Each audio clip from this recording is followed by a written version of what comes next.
Assalamualaikum warahmatullahi wabarakatuh. Selamat pagi mahasiswa.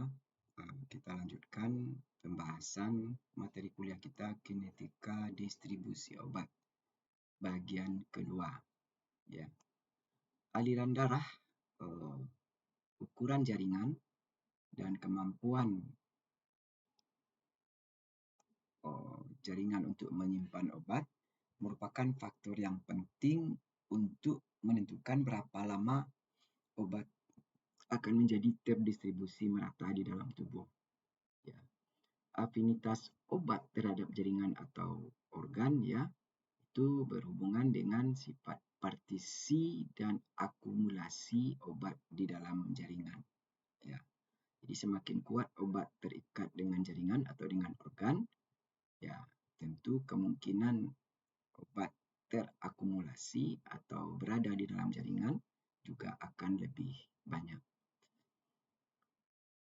Aliran darah dan pengambilan obat oleh jaringan. Faktor-faktor yang menentukan konstanta distribusi obat masuk ke dalam organ berhubungan yang pertama dengan kecepatan aliran darah ke organ, kemudian ukuran volume organ dan berapa banyak obat masuk ke dalam jaringan. Seperti persamaan berikut. KD sama dengan KD sama dengan Q dibagi dengan V kali R. KD itu adalah konstanta kecepatan distribusi yang mengikuti kinetika order 1 Kemudian Q adalah aliran darah ke organ, V adalah volume organ dan R adalah rasio konsentrasi obat di dalam jaringan terhadap konsentrasi obat di dalam pembuluh darah. Vena misalnya di dalam pembuluh darah vena. Jadi makin cepat aliran darah, maka konstanta distribusi obat itu akan makin besar. Kemudian akan makin besar volume organ, konstanta distribusi akan makin kecil karena luasnya areal yang harus diisi oleh darah. Kemudian rasio konsentrasi obat di dalam jaringan dengan di dalam darah. Kalau rasionya besar, tentu konstanta distribusinya akan menjadi kecil. Begitu sebaliknya. Waktu paruh distribusi jaringan. Waktu paruh distribusi jaringan atau TD setengah dengan mudah dapat kita tentukan dari konstanta distribusi. TD setengah sama dengan 0,693 per KD. TD setengah adalah T setengah distribusi dan KD adalah konstanta kecepatan distribusi. Jadi rumus ini bisa kita turunkan dari persamaan kinetika sama dengan T setengah eliminasi, di mana kalau T setengah eliminasi sama dengan 0,693 per K eliminasi. Koefisien partisi obat minyak air adalah merupakan rasio konsentrasi obat di dalam fase minyak yang biasanya digunakan oktanol dibagi dengan konsentrasi obat di dalam fase air yang diukur pada saat setelah terjadi keseimbangan pada temperatur tertentu.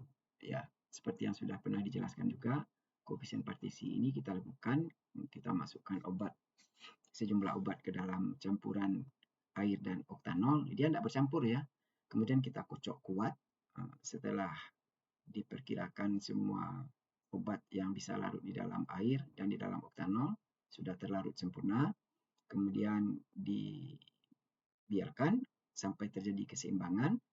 Sampel masing-masing bagian air dan bagian minyak, bagian oktanol tadi kita ambil, dianalisis. Setelah dapat kadarnya, itulah yang kita bandingkan dengan kadar dari kadar dalam minyak dibandingkan dengan air, atau jumlah obat yang terlarut di dalam bagian minyak dibagi dengan jumlah obat yang terlarut di dalam air. Nah, koefisien partisi ini merupakan faktor sangat penting ya dalam menentukan distribusi obat di dalam jaringan aliran darah ya. Jika setiap jaringan ya mempunyai kemampuan yang sama untuk mengambil obat atau untuk menyimpan obat ya atau untuk menangkap obat, kemudian T setengah distribusinya akan ditentukan oleh kecepatan aliran darah Q dan volume atau ukuran organ V ya. Jadi aliran darah dan ke jaringan dan besarnya volume jaringan itu akan menentukan waktu paruh distribusi obat. Aliran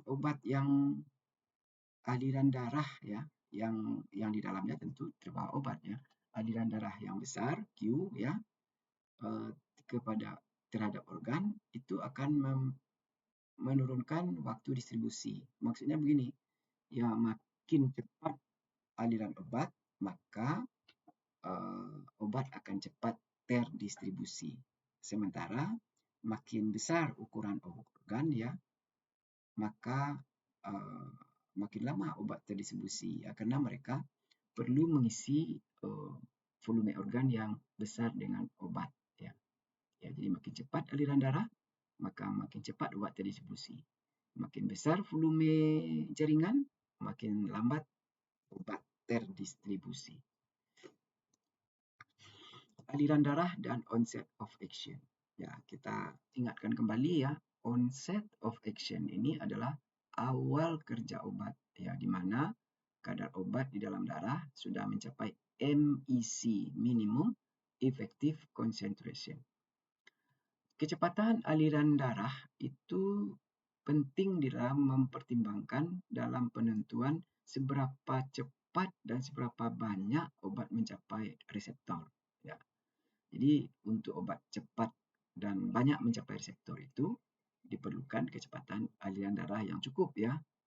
Nah, di bawah kondisi normal, aliran darah itu kalau untuk otot itu sedikit ya, terbatas.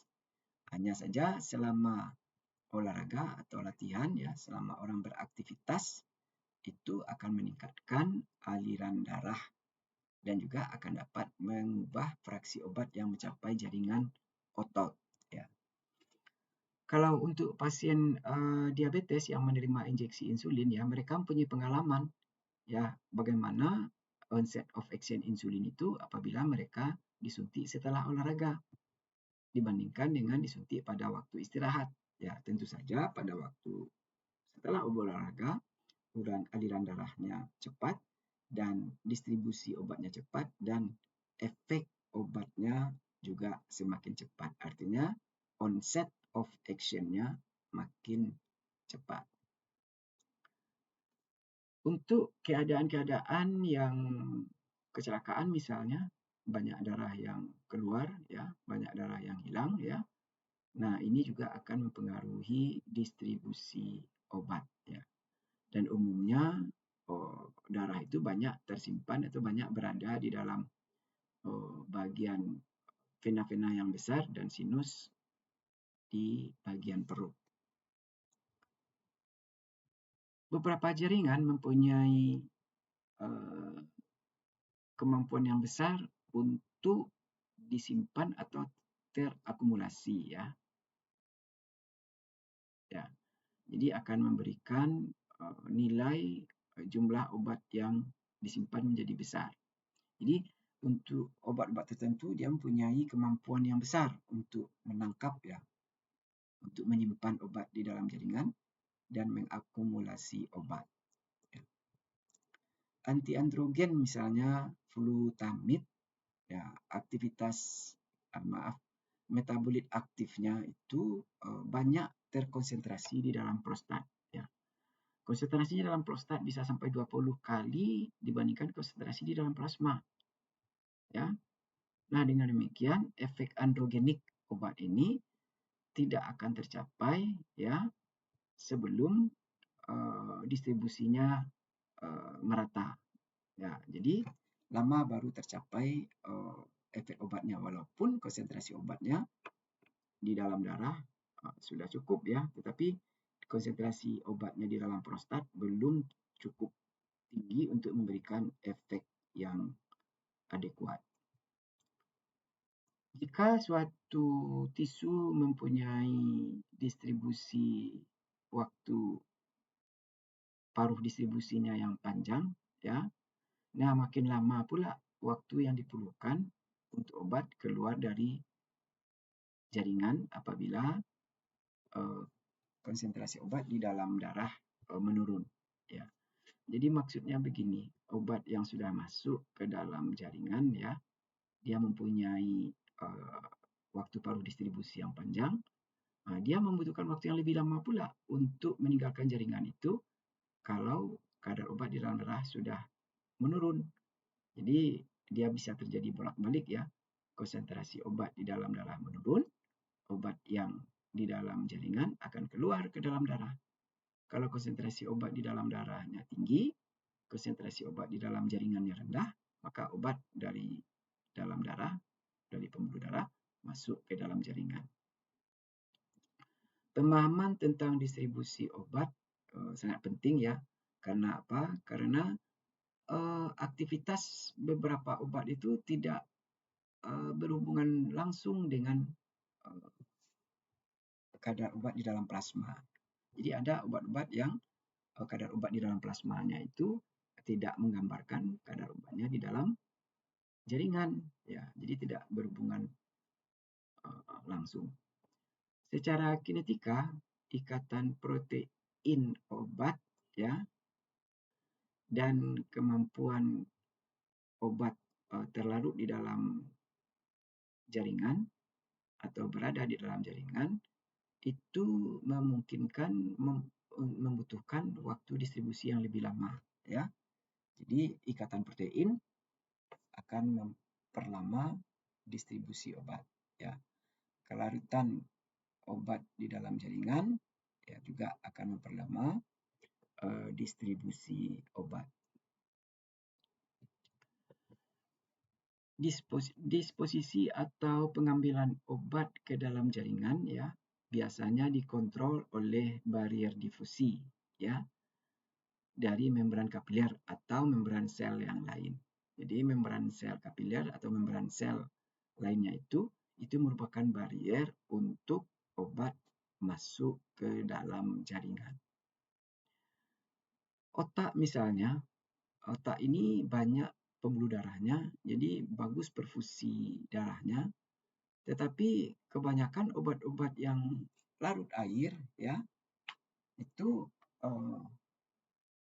susah masuk ke dalam atau sangat sedikit sekali masuk ke dalam otak, ya.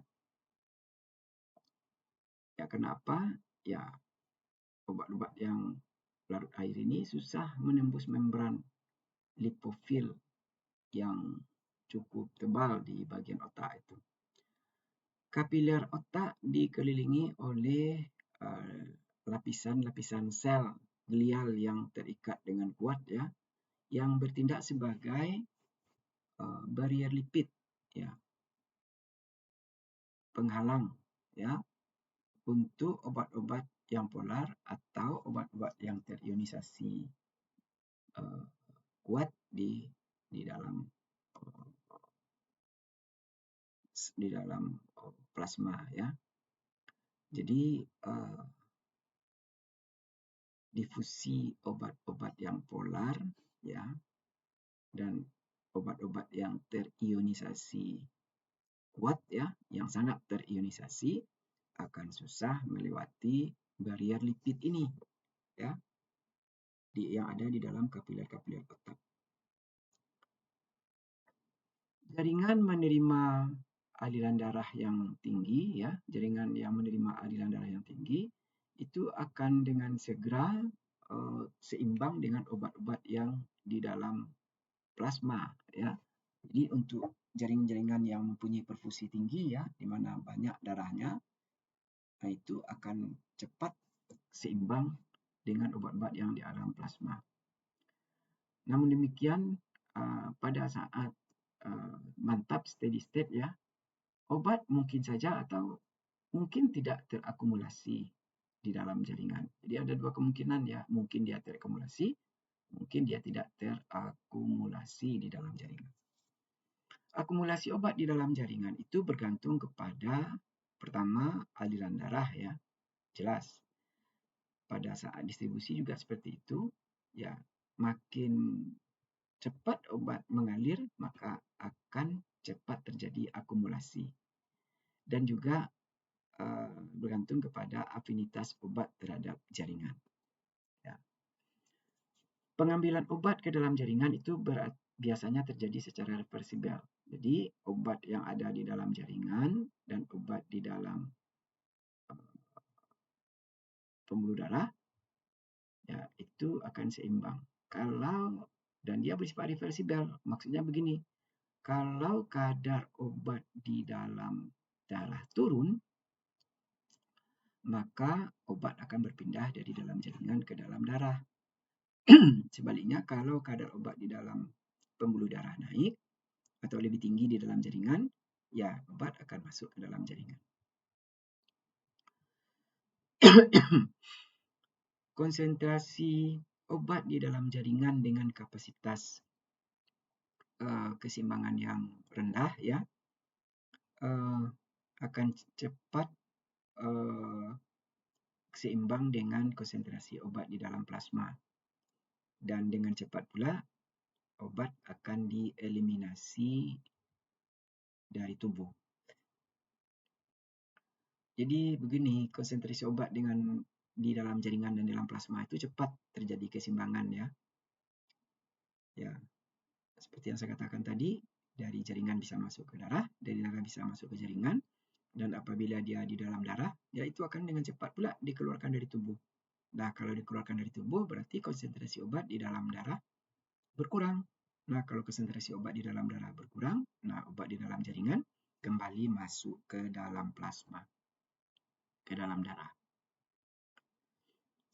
Obat-obat larut lemak, ya, bagaimana obat-obat larut lemak ini terakumulasi?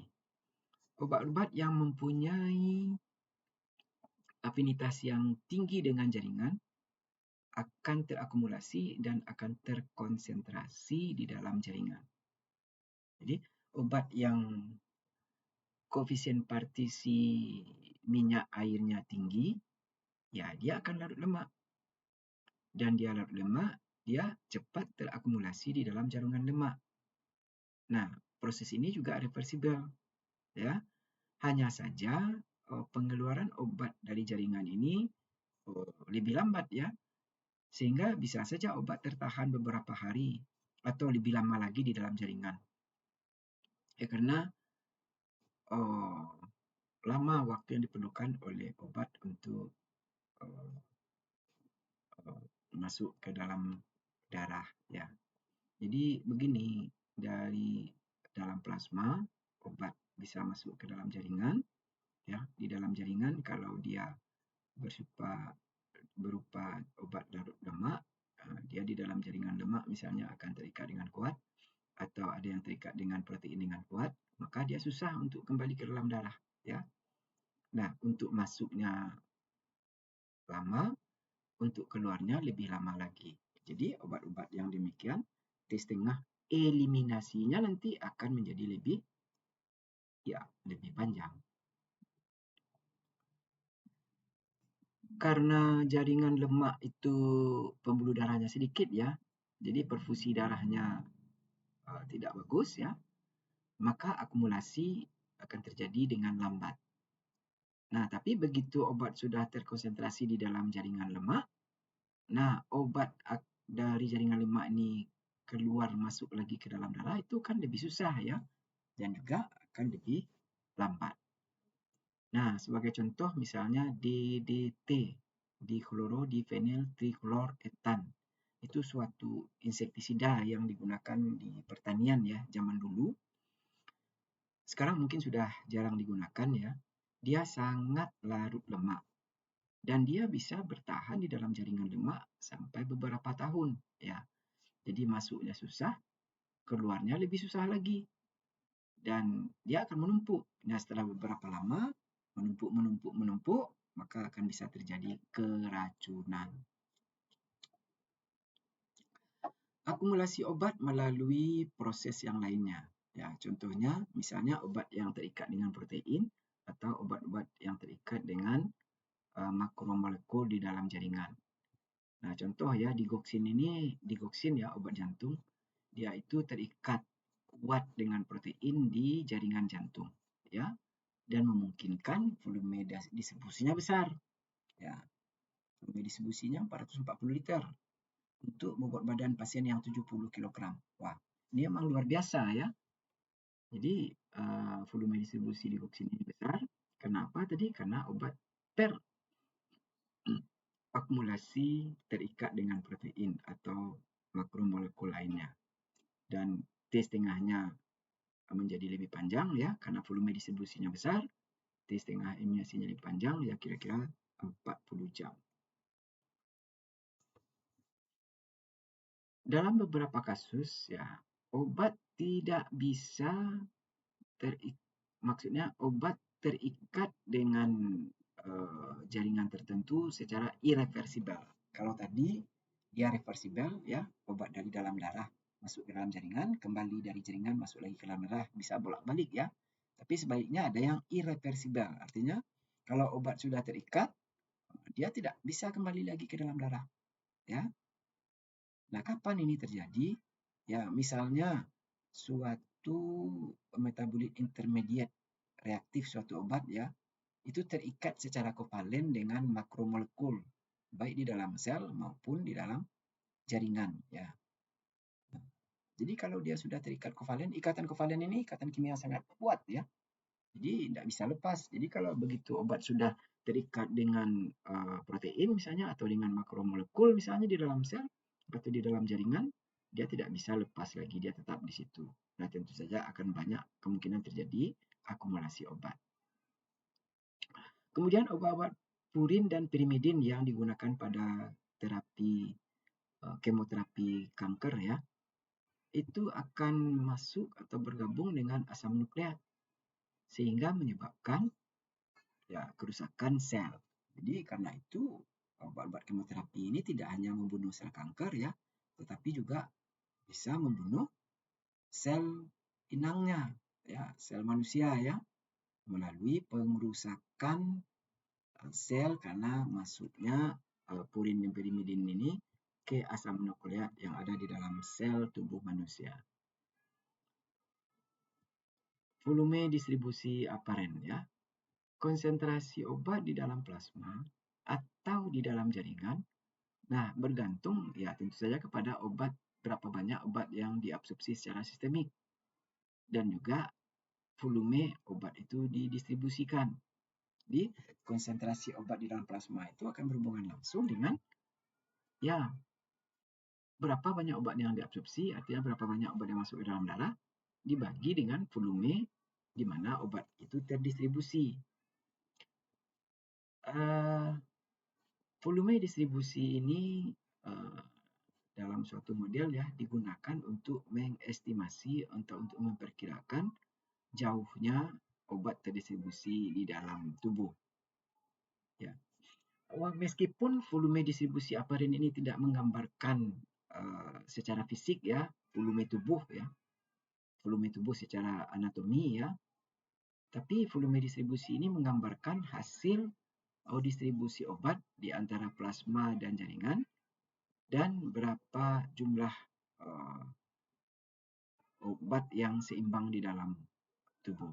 Ya, jadi ya walaupun volume distribusi ini bukan mewakili volume sebenarnya ya, tapi sudah menggambarkan bagaimana distribusi obat di dalam plasma dan di dalam jaringan. Nah, volume distribusi ini bisa kita hitung dari jumlah obat yang kita tambahkan ke dalam sistem ya, dibagi dengan konsentrasi obat ya setelah sistem itu terjadi keseimbangan. Jadi secara kasarnya bisa kita ambil contoh ya, misalnya dalam suatu volume air 100 liter misalnya ya dimasukkan obat misalnya 100 mg ya per konsentrasi obat di dalam darah. Nah, Yang konsentrasi obat ini bisa kita hitung, ya. Dari rumus ini kita bisa menghitung volume distribusi, ya. Berapa jumlah obat yang kita masukkan dibagi dengan konsentrasi obat, ya, di dalam sistem tersebut. Nah, itu persamaan itu untuk menggambarkan hubungan antara konsentrasi, volume, dan jumlah obat yang dimasukkan, ya, ditambahkan. Nah, persamaan di atas itu bisa kita ubah menjadi konsentrasi dikali volume sama dengan yang massa, ya. Ya. Ini secara sederhana bisa kita contohkan, ya. Misalnya 100 mg obat kita masukkan ke dalam 100 ml air misalnya. Maka konsentrasinya adalah 100 mg bagi volumenya tadi 100 ml, ya 1 mg per mililiter. Nah, itu bisa kita balik, ya. Kalau kita tadi mencari konsentrasi, sekarang kita misalnya mencari jumlah obat yang kita masukkan, ya. Volume kali konsentrasi. Ya, bisa kita bolak-balik saja. Kalau kita mencari volume, jumlah obat dibagi dengan konsentrasi.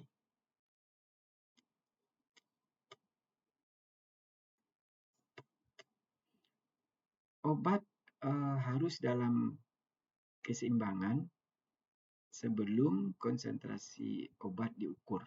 Ya, jadi kalau kita akan mengukur kadar obat di dalam plasma, ya, itu bisa kita tentukan kalau sudah terjadi keseimbangan antara di jaringan dengan di dalam pembuluh darah. Pada kondisi yang tidak seimbang, ya. Nah, sampel diambil dari sistem, nah kemudian dianalisis. Nah, ini tidak menggambarkan distribusi obat secara merata dalam sistem tersebut. Jadi hasilnya tentu tidak tepat, ya. Ikatan obat ke bagian ekstravaskular, ya, itu tentu tidak di dalam pembuluh darah, ya, di dalam jaringan itu akan meningkatkan volume distribusi. Jadi ikatan obat di dalam ekstravaskular inilah yang menyebabkan volume distribusi itu besar, ya. Seperti digoxin tadi, kan banyak obat yang terikat ke dalam jaringan di jantung, ya, di dalam tubuh, sehingga volume distribusinya menjadi besar. Ya, tetapi kalau ikatan obat protein di dalam plasma, ingat, ya, di dalam darah, ya, itu akan menurunkan volume distribusi. Baik pemberian intravaskular maupun ekstravaskular, ya, ikatan obat protein harus ditentukan, ya, untuk mengetahui, untuk menghitung, untuk mengestimasi volume distribusi yang tepat, ya. Jadi ikatan obat di intravaskular dan ekstravaskular, ya, harus ditentukan, ya, untuk menghitung volume distribusi yang tepat, ya. Volume distribusi merupakan pengukuran yang penting, ya, seberapa jauh obat terdistribusi keluar dari kompartemen plasma, ya. Jadi obat ini ada sebagian di dalam plasma dan ada sebagian di dalam jaringan, ya. Untuk mengukur volume distribusi yang tepat itu, maka seberapa jauh, seberapa banyak obat terdistribusi di luar kompartemen plasma harus diketahui. Makin besar ikatan obat dengan jaringan, ya, maka akumulasi obat, ya, akan meningkatkan volume distribusi, ya. Semakin besar obat terikat dan semakin besar obat terakumulasi di dalam jaringan, ya, dia akan meningkatkan volume distribusi. Sementara semakin besar ikatan obat dengan protein di dalam plasma akan menurunkan VD, ya. Jadi makin besar obat terikat dalam protein di dalam plasma, volume distribusinya makin kecil. makin besar, makin banyak obat yang terikat dengan jaringan, ya, maka volume distribusinya akan menjadi besar. Meskipun volume distribusi bukan merupakan volume yang betul ya secara fisiologis, namun volume distribusi ini sangat bermanfaat untuk menghubungkan konsentrasi obat di dalam plasma dan jumlah obat yang masuk ke di dalam tubuh. Nah, hubungan antara konsentrasi obat ya dengan volume ya dan dengan total massa obat ya itu penting di dalam farmakokinetika. Volume distribusi pada saat steady state ya. Volume distribusi umumnya berhubungan dengan konsentrasi obat di dalam plasma dan jumlah obat yang berada di dalam tubuh. Ya, maksud di dalam tubuh ini di dalam jaringan ya, di dalam organ ya. Sedangkan di dalam plasma ini di dalam pembuluh darah. Ya. Dalam model kompartemen klasikal ya, volume distribusi steady state ini adalah merupakan volume distribusi yang ditentukan pada saat steady state. Dalam keadaan mantap ya, itu apabila konsentrasi obat di dalam kompartemen jaringan sudah setara atau seimbang, berkeseimbangan dengan konsentrasi obat di dalam kompartemen plasma. Ya.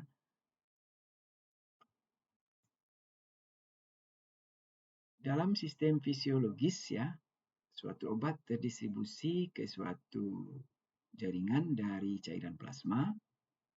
Ya, untuk yang model ini tidak diasumsikan sebagai model kompartemen dua kompartemen dan distribusi obat dari plasma ke jaringan itu diseimbangkan oleh perfusi darah dari arteri ya dan aliran darah balik dari vena ya. Jadi distribusi obat dalam plasma itu akan diseimbangkan ya, akan didistribusikan merata dengan adanya aliran darah dari arteri. Model parameter volume aparen ini digunakan untuk menggambarkan volume di mana perbedaan dari volume distribusi ya steady state yang digunakan dalam model kompartemen. Ya. Jadi volume aparen ini, model parameter volume aparen ini digunakan untuk menggambarkan volume distribusi aparen dalam model ini dan berbeda dari volume distribusi yang digunakan untuk model kompartemen. Ya. Volume distribusi aparen ini didefinisikan sebagai berikut ya, dapat kita hitung dari persamaan V aparen sama dengan DB dikali CP ya. Nah, jumlah obat yang ada di dalam tubuh itu bisa kita hitung dengan persamaan berikut ya.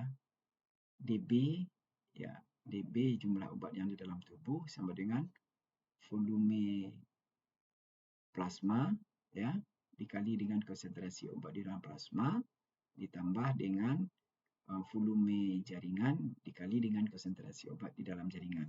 Ya. Itulah jumlah obat yang ada di dalam tubuh ya. Kan yang ada di dalam plasma dan yang ada di dalam jaringan. Di dalam plasma tentu saja volume plasma kali konsentrasi plasma dan di dalam jaringan adalah volume jaringan dikali dengan konsentrasi jaringan.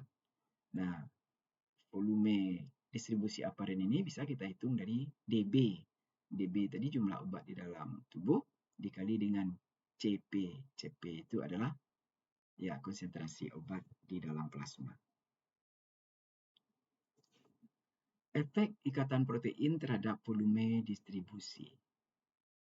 Berbagai ikatan protein obat ya yang merupakan rasio dari DB per CP. DB tadi apa? Jumlah obat di dalam tubuh dibagi dengan konsentrasi plasma tidak konstan setiap saat ya. Dan rasio ini bergantung kepada sifat disosiasi protein obat kompleks ya, dan bagaimana obat bebas didistribusikan ya. Jadi maksudnya begini, rasio tersebut ya bergantung kepada sifat disosiasi ikatan kompleks obat dengan protein ya. Obat dengan protein ini di dalam tubuh berikatan menjadi senyawa kompleks, dan dia bisa lepas kembali, terdisosiasi kembali menjadi protein dan obat. Nah, rasio obat di dalam tubuh dibandingkan dengan konsentrasi plasma itu bergantung kepada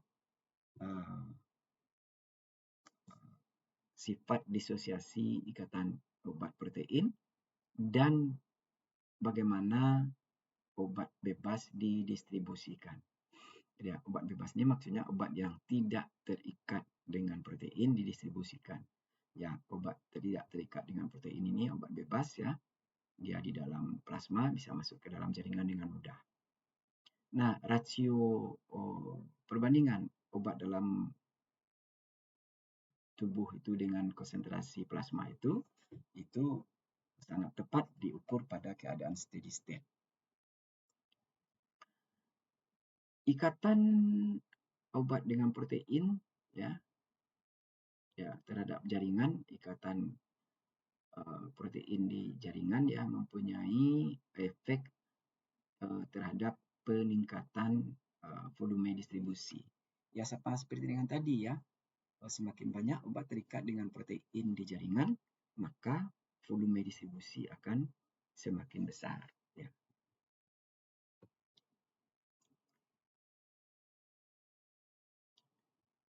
Jika suatu obat berpenetrasi ke dalam sel, maka distribusi obat ke dalam intraseluler ya itu mungkin terjadi ya. Jadi kalau obat sudah masuk ke dalam sel ya, nah obat akan distribusi di dalam cairan intraseluler, cairan di dalam sel itu. Obat-obat seperti penisilin, cefalosporin, valproic acid, dan furosemid itu merupakan senyawa yang polar ya, yang akan lebih banyak berada di dalam plasma. Ingat ya, dia larut air, tentu dia banyak berada di dalam plasma. Dan cairan ekstraseluler. Ya, dia banyak di dalam cairan ekstraseluler. Artinya tidak di dalam sel ya, di celah antara sel. Dan dengan demikian tentu saja dia volume distribusinya menjadi lebih kecil ya. Kenapa? Tapi kembali dia itu bersifat polar, jadi tentu dia banyak berada di dalam plasma, tidak banyak dia masuk ke dalam jaringan, ke dalam sel, karena memang sel kita ini lipofil, dan apalagi ke dalam jaringan lemak, jaringan adiposa. Ini beberapa volume distribusi obat ya, mulai dari yang kecil sampai yang besar. Lihat nih ya, kalau warfarin itu volume distribusinya hanya 8 liter.